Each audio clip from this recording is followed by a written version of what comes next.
Hello friends, तो आज हम एडिटोरिया के चौथे सेट्स पर हैं। तो दोस्तों पिछले 3 वीडियो में हम आपको 3 सेट्स करवा चुके हैं। जिन्होंने भी वीडियो नहीं देखी है जाकर वीडियो देख लें।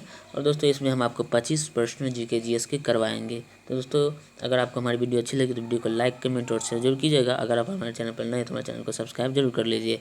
तो दोस्तों बढ़ते हैं प्रश्नों की ओर। हमारा पहला प्रश्न कहता है, निम्नलिखित में से किसे भारतीय प्रेस का मुक्तिदाता कहा जाता है। तो दोस्तों भारतीय प्रेस का मुक्तिदाता चार्ल्स मेडकॉफ को कहा जाता है। दोस्तों इन्होंने 1835 में ब्रिटिश सरकार के द्वारा लगाए गए भारतीय प्रेस में जितने भी प्रतिबंध थे उसे समाप्त कर दिया था। इसलिए दोस्तों चार्ल्स मेडकॉफ को भारतीय प्रेस का मुक्तिदाता कहा जाता है। नेक्स्ट है, नौसेना विद्रोह निम्नलिखित में से किस जहाज से शुरू हुआ। तो दोस्तों नौसेना विद्रोह HMIS तलवार जहाज से शुरू हुआ। दोस्तों इसे बाद में मोहम्मद जिन्ना और सरदार पटेल ने इस विद्रोह को समाप्त कर दिया था। नेक्स्ट है, भारतीय स्वतंत्रता आंदोलन के दौरान मंजरी सेना और वानर सेना का गठन कब किया गया। तो दोस्तों मंजरी सेना और वानर सेना का गठन सविनय अवज्ञा आंदोलन के दौरान किया गया, क्योंकि दोस्तों मंजरी सेना लड़कियों के लिए और वानर सेना लड़कों के लिए गठित किया गया था। नेक्स्ट है, गांधी जी ने अपनी रणनीति सविनय अवज्ञा का प्रयोग किया था। दोस्तों सर्वप्रथम कब किया था, तो चंपारण आंदोलन के में किया था दोस्तों, क्योंकि दोस्तों इसमें महात्मा गांधी ने ब्रिटिश सरकार के आदेशों की अवज्ञा की थी। नेक्स्ट है, निम्नलिखित में से किसकी पहल पर BR अम्बेडकर का संविधान सभा के सदस्य के रूप में पुनर्निर्वाचन किया गया। तो दोस्तों राजेंद्र प्रसाद और सरदार पटेल के पहल पर BR अम्बेडकर संविधान के सदस्य के रूप में पुनर्निर्वाचन किया गया। नेक्स्ट है, गांधी जी को किसने इस बात के लिए राजी किया कि नमक सत्याग्रह को पुरुषों तक सीमित ना रखा जाए। तो दोस्तों इस बात के लिए कमला देवी चट्टोपाध्याय ने राजी किया था। नेक्स्ट है, यहाँ पूछा जा रहा है फ्रेंड्स, 1939 में सुभाष चंद्र बोस और उनके वामपंथी समर्थकों द्वारा किस संगठन की स्थापना की गई। तो दोस्तों फॉरवर्ड ब्लॉक की स्थापना की गई थी।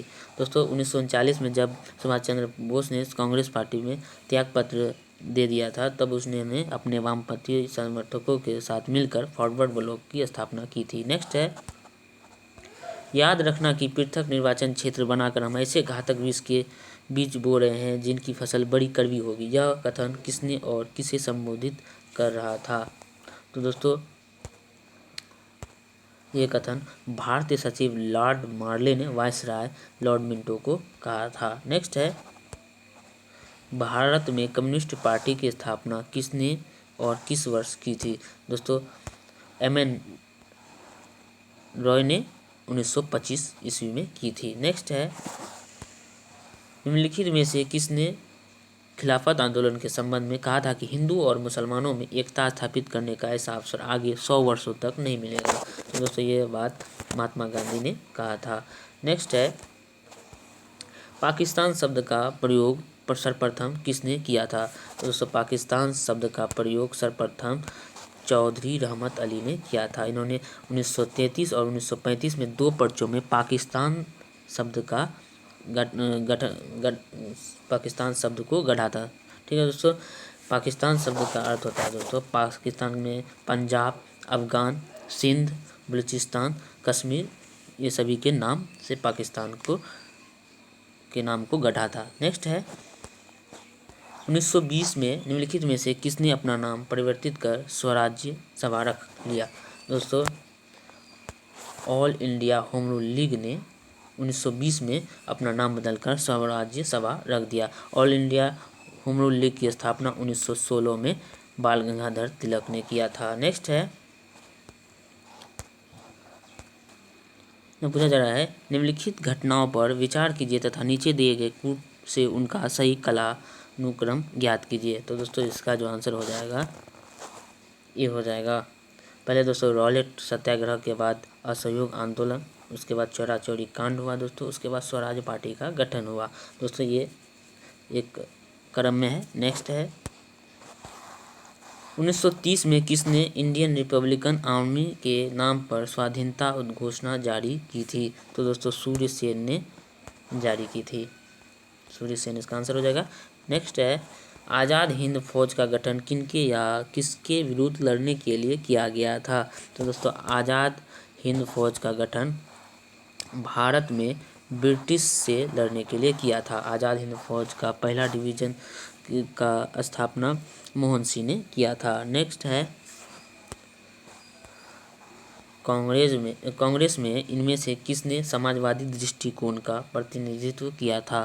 तो दोस्तों इसका जो आंसर हो जाएगा बी हो जाएगा, नरेंद्र देव ने समाजवादी दृष्टिकोण का प्रतिनिधित्व किया था। नेक्स्ट है, अल हिलाल नामक समाचार पत्र का प्रकाशन मौलाना आज़ाद द्वारा कब आरंभ किया था? तो दोस्तों इसका जो आंसर हो जाएगा डी हो जाएगा, 1912 में कलकत्ता से किया था। इसका जो आंसर हो जाएगा डी हो जाएगा। नेक्स्ट है, अंग्रेजों द्वारा कलकत्ता के स्थान पर दिल्ली को राजधानी कब बनाया गया?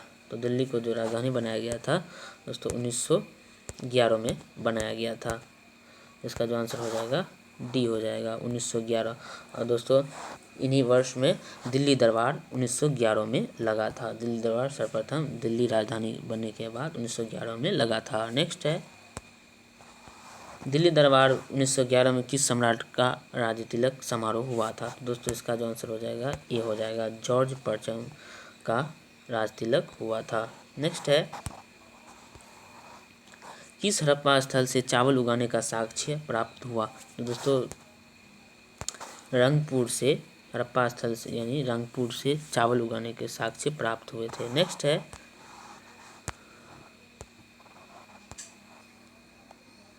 पूछ रहा है वैदिक काल में निम्नलिखित में से किस संस्कार से दूसरे जन्म का आरंभ माना जाता था? तो दोस्तों इसका जो आंसर हो जाएगा ये हो जाएगा, शिक्षा की शुरुआत के लिए उपनयन संस्कार से। तो दोस्तों वैदिक काल में ब्राह्मण, क्षत्रिय तथा वैश्य शिक्षा के लिए उपनयन संस्कार को रखा करते थे। दोस्तों शिक्षा के बाद जो उपनयन संस्कार होते थे तो दोस्तों उसको वे लोग दूसरा जन्म मानते थे, जिसे द्विज भी कहा जाता था। तो दोस्तों धीरे धीरे इसका समाप्त हुआ और अभी ब्राह्मण और क्षत्रिय में उपनयन संस्कार को देखने मिलता है। नेक्स्ट है, सिंधु घाटी सभ्यता में अग्नि पूजा किस स्थान पर खोजी गई? अग्निवेदी से सिद्ध होती है। तो दोस्तों यहाँ पूछ रहा है अग्नि पूजा किस स्थान पर खोजी गई? तो दोस्तों कालीबंगा, राजस्थान के कालीबंगा से खोजी गई। दोस्तों यहाँ 7 अग्नि वेदिकाएँ मिली। दोस्तों इससे सिद्ध होता है कि उस समय में अग्नि पूजा होती थी। नेक्स्ट है फ्रेंड्स, निम्नलिखित में से किस एक का श्रेय समुचित रूप से निम्बकाचार्य को दिया जाता है? तो दोस्तों इसका जो आंसर हो जाएगा ये हो जाएगा, द्वैताद्वैत से निम्बकाचार्य को श्रेय, समुचित श्रेय दिया जाता है। नेक्स्ट है, रेहला में किस यात्री का यात्रा वृत्तांत है? तो दोस्तों रेहला में इब्न बतूता का यात्रा वृत्तांत है। रेहला दोस्तों अरबी भाषा में प्रकाशित किताब है, तो दोस्तों अरबी भाषा में लिखी गई थी। और फ्रेंड्स इब्न बतूता मोरक्को का रहने वाला था। नेक्स्ट है, मुगल बादशाह, दोस्तों ये हमारा आखिरी प्रश्न भी होगा, मुगल बादशाह आलम द्वितीय तक गवर्नर जनरल की मुहर पर मुगल बादशाह के बारे में क्या अंकित रहता था? दोस्तों इसका जो आंसर हो जाएगा